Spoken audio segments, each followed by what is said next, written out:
नमस्कार दोस्तों।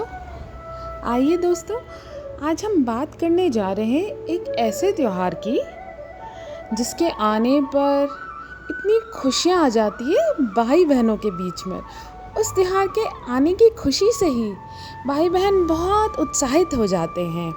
जी हाँ, आपने सही पहचाना, ये है रक्षाबंधन का त्यौहार।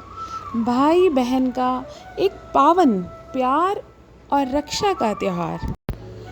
आज हम आपको बताने जा रहे हैं कि ये रक्षाबंधन का त्यौहार क्यों मनाया जाता है, या इस त्यौहार को किसने शुरू करा, इसे मनाने के पीछे क्या क्या पौराणिक जो भी कथा है वो हम आपको बताने जा रही हैं। देखिए, ये जानना बहुत ज़रूरी है हमें भी और हमारी आने वाली जनरेशन को भी, सभी को, कि हम जो भी त्यौहार मनाते हैं या जो भी पर्व, कोई भी हमारा त्यौहार आता है, उसके पीछे उसकी क्या पौराणिक मान्यताएं हैं, सभी जानकारियां होना हमें बहुत ज़रूरी है। तो इसलिए आइए हम आगे बढ़ते हैं और आपको बताना शुरू करते हैं इस त्यौहार के पीछे जो भी पौराणिक कथाएं हैं। पहली कथा हम आपको सुनाने जा रहे हैं राजा बलि की। जैसा कि हम सब जानते हैं, राजा बलि एक बहुत ही दानी राजा थे और भगवान विष्णु के अनन्य भक्त भी थे। एक बार उन्होंने यज्ञ का आयोजन किया। इस दौरान उनकी परीक्षा लेने के लिए भगवान विष्णु स्वयं आए। वो वामन अवतार लेकर आए और दान में राजा बलि से 3 बग भूमि देने को कहा, लेकिन उन्होंने 2 पग में ही पूरी पृथ्वी और आकाश नाप ली। इस पर राजा बलि समझ गए कि ये भगवान उनकी परीक्षा ले रहे हैं। तीसरे पग के लिए उन्होंने भगवान विष्णु जी के आगे अपना सर रखवा लिया। फिर उन्होंने भगवान से याचना की, अब तो मेरा सब कुछ चला ही गया है, प्रभु आप मेरी विनती स्वीकार करें, मेरे साथ पाताल में चल कर रहें। भगवान ने भक्त की बात मान ली और बैकुंठ छोड़कर पाताल चले गए। उधर देवी लक्ष्मी तो परेशान हो गई थी। फिर उन्होंने लीला रची और गरीब महिला बनकर राजा बलि के सामने पहुंची। जब राजा बलि को उन्होंने वहां राखी बांधी, बलि ने कहा कि मेरे पास तो आपको देने के लिए कुछ भी नहीं है। इस पर देवी लक्ष्मी अपने रूप में आ गई और बोली कि आपके पास तो साक्षात भगवान हैं, मुझे वही चाहिए, मैं उन्हें ही लेने आई हूँ। इस पर बलि ने भगवान विष्णु को माता लक्ष्मी के साथ जाने दिया। जाते समय भगवान विष्णु ने राजा बलि को वरदान दिया कि वे हर साल 4 महीने पाताल में ही निवास करेंगे। अब इन 4 महीनों को, जैसे कि हम सब जानते हैं, चतुर्मास के रूप में जाना जाता है। ये तब होता है देवशयनी एकादशी से लेकर देवउठनी एकादशी तक। आइए, राखी से जुड़ी एक बहुत सुंदर घटना महाभारत से भी मिलती है। सुंदर इसलिए कहा गया है क्योंकि ये घटना एक भाई बहन के प्यार को दिखाती है। उनका सगा होना ज़रूरी नहीं है, बस मन में प्रेम और विश्वास ये होना ज़रूरी है। कथा ये है कि जब एक बार युधिष्ठिर इंद्रप्रस्थ में राजसूय यज्ञ कर रहे थे, उस समय सभा में शिशुपाल भी मौजूद थे।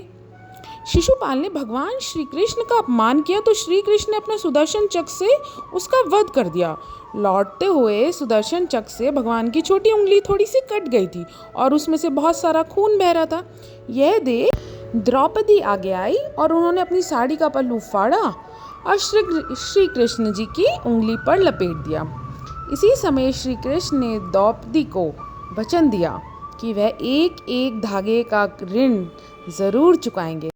इसके बाद जब कौरवों ने द्रौपदी का चीर हरण करने का प्रयास ही किया तो श्री कृष्ण ने चीर बढ़ाकर द्रौपदी के चीर की लाज रखी। और यह माना जाता है कि जिस दिन श्री कृष्ण जी ने द्रौपदी के हाथ में साड़ी का पल्लू बांधा था, वह श्रावण पूर्णिमा का ही दिन था। उसे रक्षाबंधन का ही दिन कहलाया जाता है। आइए सुनते हैं एक और कहानी। सिकंदर पूरे विश्व को फतेह करने निकला और भारत आ पहुंचा। यहाँ उसका सामना भारतीय राजा पुरु से हुआ। राजा पुरु बहुत वीर और बलशाली राजा थे। उन्होंने युद्ध में सिकंदर को धूल चटा दी। इसी दौरान सिकंदर की पत्नी को भारतीय त्यौहार रक्षाबंधन के बारे में पता चला।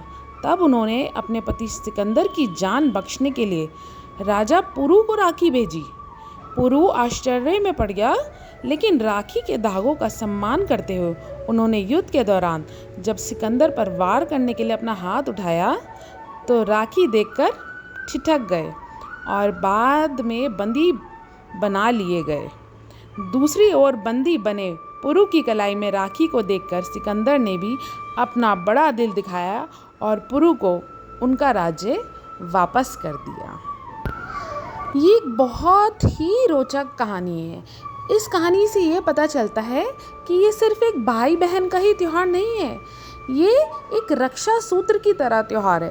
ये एक बहन भाई को भी बांध सकती है और एक पत्नी अपने पति की रक्षा के लिए भी बांध सकती है। जैसे कि पुराणों में लिखा हुआ है कि वृत्रासुर से युद्ध में देवराज इंद्र की रक्षा के लिए इंद्राणी शची ने अपने तपोबल से एक रक्षा सूत्र तैयार किया और श्रावण पूर्णिमा के दिन इंद्र की कलाई में बांध दी। इस रक्षा सूत्र ने देवराज की रक्षा की और वह युद्ध में विजयी होकर आए। यह घटना भी सतयुग में ही हुई थी। आशा करती हूँ मेरी ये सभी जानकारी आपको अच्छी लगी होगी। इस दिन भगवान गणेश जी का पूजन करके सभी लोग प्रेम से भाई बहन अपने आपस में राखी का त्यौहार मनाएं और ईश्वर करे, माता रानी करे, सबके त्यौहार बने रहे, सबके भाई बहन बने रहे, सबका प्यार और रक्षा का ये त्यौहार हमेशा बना रहे। धन्यवाद। आपको मेरी ये वीडियो अच्छी लगती है तो प्लीज़ इसे शेयर करें और मेरे चैनल को सब्सक्राइब ज़रूर करें। धन्यवाद।